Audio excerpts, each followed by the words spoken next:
le monde, chers confrères.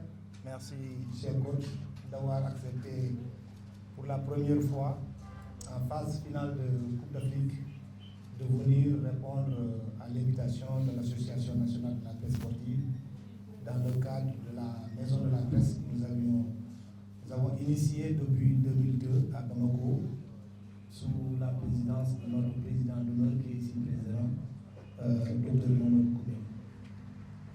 Merci aussi aux membres de l'encadrement technique, notamment Maya Simar avec lequel vous êtes ici, et Kara. Je rappelle juste quelque chose qui est assez important à nos yeux. Nous avons voulu que cette séance-là ait lieu et nous l'avons travaillé depuis Dakar. Nous avons fait une séance d'entraînement avec le coach. Une fois ici encore à Bafoussam, il nous a reçus à notre hôtel pour qu'on puisse trouver des modalités pratiques devant lui permettre de venir s'adresser à l'opinion publique nationale. Merci beaucoup encore une fois pour cette ouverture d'esprit. Et nous étions effectivement tombés d'accord aussi depuis Dakar que notre équipe nationale ne sera pas certainement en marché où tout le monde entre et sort quand il veut, mais il ne sera pas non plus un bunker. Ça aussi, il a tenu à le répéter en pleine séance d'entraînement. Nous osons espérer que nous allons rester dans cette dynamique jusqu'au soir du 6 février 2022. Et sans plus tarder, je vais donner la parole au sélectionneur. Merci beaucoup, Ablaï. Bonjour à tous. Donc, un plaisir, toujours un plaisir d'être à côté de vous. Un plaisir de voir les mêmes visages depuis pratiquement 5 ans, 6 ans derrière cette équipe nationale, d'autres même depuis plus de 20 ans, parce que ce soit Abdoulaye et certains journalistes ici qui sont là, je les connais depuis que je suis capitaine de l'équipe nationale, depuis que je suis joueur. Donc ça veut dire que notre cheminement ne date pas d'aujourd'hui. Je l'ai toujours dit depuis ma prise de fonction jusqu'à aujourd'hui, l'équipe nationale et la presse, en réalité, c'est des partenaires. Donc, on a besoin de vous, vous avez besoin de nous. Et comme Abdoulaye l'a dit tout à l'heure, toute cette programmation avec Kara et la fédération a été mise en place déjà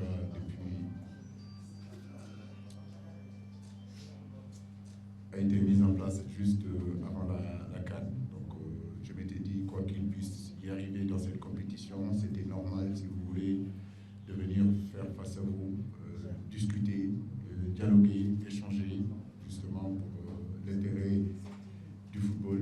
On a besoin de vous derrière nous. Et aujourd'hui, je vois encore que toute la presse sénégalaise, la presse internationale, surtout la presse sénégalaise, très bien organisée. Et ça aussi, je félicite Abdoulaye pour ça. Remercier 12e Gaïdé, remercier Ali Kaza, vraiment, merci beaucoup, merci d'être là. Chaque fois que je suis sur le banc, j'entends. Sachez que vous nous boostez, vous nous poussez, c'est ce qu'on attend de vous.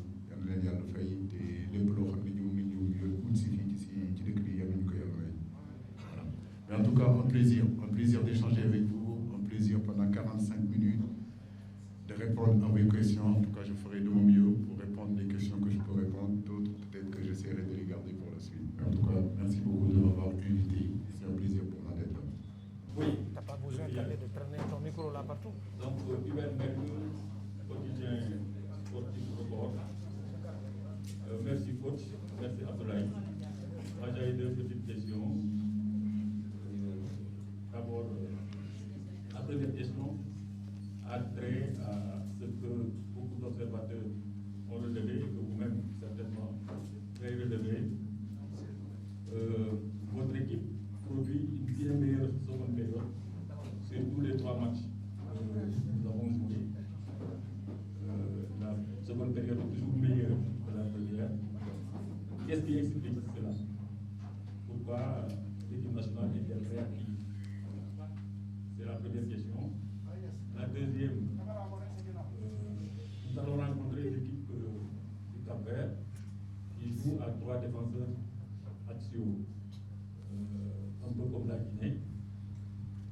Est-ce que vous vous attendez à votre équipe qui va défendre et outsider qui va donc défendre? Et ce sera le fameux bloc pas. Est-ce que vous vous attendez à ça? Merci.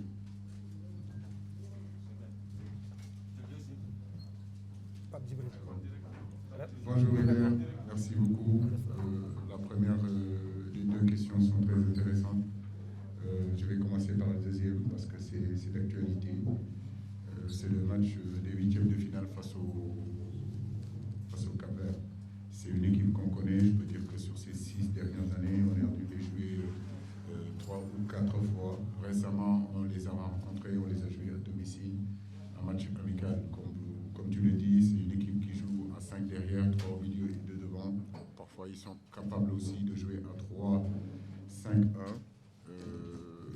Je veux dire qu'on les avait battus chez nous, mais on sait que le contexte est différent. Là, nous allons vers des huitièmes de finale qui seront très disputés. En réalité, c'est gagner et continuer à avancer et perdre de rentrer à la maison. Nous sommes conscients de ces genres de matchs-là. Et c'est toute la difficulté en réalité entre jouer un championnat et jouer une coupe.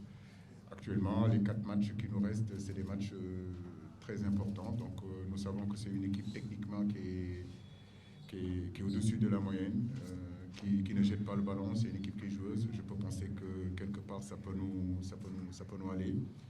Mais vous savez, entre le Cap-Vert et le Sénégal, c'est jamais facile parce que c'est pratiquement 2 pays. Il y a beaucoup de Cap-Verdiens au Sénégal, il y a beaucoup de Sénégalais au Cap-Vert. Mais je peux vous dire que nous le préparons en tout cas de la meilleure des façons, avec beaucoup de sérénité. On a la chance aujourd'hui de pouvoir récupérer l'ensemble de notre effectif. Donc on a 4 jours, 5 jours pour bien préparer ce match-là. Concernant les mi-temps et de l'équipe, effectivement, vous avez tout à fait raison. Je pense que contre le Zimbabwe, on fait vraiment une très bonne première période. Après, quand vous ne concrétisez pas vos occasions d'avoir un moment fort, l'équilibre devient pareil en deuxième période. Donc, comme vous le dites, on a très bien joué en première période, mais en deuxième période, ça a été plus équilibré. Avoir cette capacité, cette faculté de tenir nos temps forts un peu plus que 20 minutes ou un peu plus que 10 minutes. C'est vrai que c'est un axe de travail. Contre la Guinée, ça a été le contraire. On a mal débuté, mais pourtant on termine bien. Et contre le Malawi, c'est pareil, c'était équilibré en première période. Et en deuxième période, on a vu l'équipe du Sénégal quand même monter en régime. Mais cela ne m'étonne pas. Donc aujourd'hui, d'avoir à ma disposition, si vous voulez, des joueurs qui ne sont pas sur le niveau physique, tous au même niveau. Du fait aussi que il y a eu cette maladie-là, il y a eu aussi notre manque de préparation en réalité. On n'a pas pu aller à Kigali pour les raisons que vous connaissez. À partir du moment où la FIFA déplace cette date-là, le 3, forcément on ne va pas aller en stage à Kigali à 15 jours, à 16 jours. Mais de dire aussi que depuis le 27 décembre jusqu'à avant-hier, je crois, avant la veille du match contre le Malawi, je n'avais pas à disposition de la totalité de mon équipe. Sont revenus Nampalys Mendy, sont revenus Kalidou Koulibaly, Edouard Mendy sur le match contre le Malawi. Mais pour être honnête avec vous, je ne m'attendais pas non plus à un Koulibaly des grands soirs parce que le Covid, pour les gens qui l'ont eu, ils savent très bien que ça reste sur le corps et parfois c'est difficile de le digérer et de le faire évacuer. Et ce que je suis en train de dire encore, ce n'est pas des excuses, c'est scientifique. Je savais que ça allait être un match très compliqué pour tous ces garçons, mais on n'avait pas le choix. Voilà, c'était de les faire jouer maintenant pour leur donner du temps de jeu pour justement bien préparer les huitièmes de finale. Mais c'est le même constat que je fais et avec mon staff, nous travaillons toujours sur ça. À que nos joueurs se libèrent, tout simplement. Voilà, je pense qu'il faut se libérer, il faut prendre des risques, il faut jouer avec beaucoup plus de tranquillité, avec beaucoup plus de sérénité. Maintenant, concernant le jeu, bien sûr qu'il y a beaucoup de choses qu'on peut dire sur le jeu. Mais les gens qui me connaissent savent que je ne suis pas quelqu'un qui cherche des excuses. Ce que je suis en train de vous dire, je le dis encore, c'est scientifique.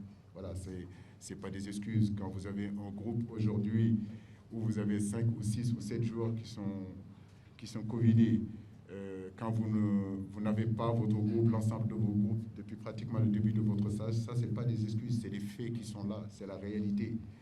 J'ai entendu un entraîneur dire quand le Paris Saint-Germain n'a pas Neymar, n'a pas n'a pas Messi, n'a pas Di Maria, vous savez très bien que c'est pas la même équipe.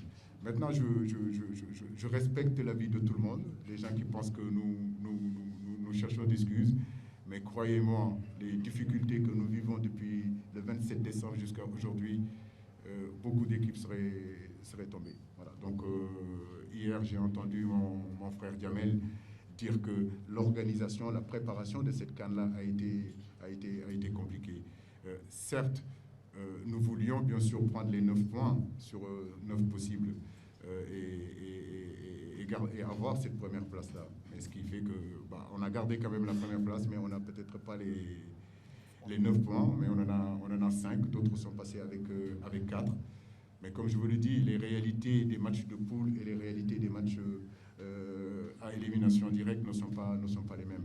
Aujourd'hui, j'ai encore 4 jours devant moi pour pouvoir travailler aussi, et ça nous permettra, si vous voulez, sur le plan athlétique, sur le plan physique, que nos joueurs reviennent à leur meilleur niveau. Encore une fois dessus, je le dis, Bakary, nous sommes confiants. Voilà, nous sommes confiants. Nous savons que parce que nous sommes le Sénégal, que ça sera dur, contrairement à ce que les gens pensent, que parce que tu es le Sénégal, que ça va être facile. Donc il y a une différence. Moi, je dis que c'est parce qu'on est le Sénégal que tous nos matchs seront difficiles. Parce qu'on est le Sénégal, parce qu'on est attendu, parce qu'on est le Sénégal, parce qu'on est l'équipe à battre. Donc ça veut dire que tout le monde doit être prêt et éviter comment dirais-je encore, ces gens qui viennent nous dire que non, vous êtes le Sénégal, donc tout va être facile et que vous allez gagner tout le monde. Non, non, non. Depuis 6 ans que je suis ici, nous savons que tous nos matchs seront difficiles. Aucune équipe ne baissera les bras face au Sénégal. Donc à nous d'être encore beaucoup plus forts. Plus gros est le combat, meilleure est la victoire. Donc nous sommes dans cette optique-là.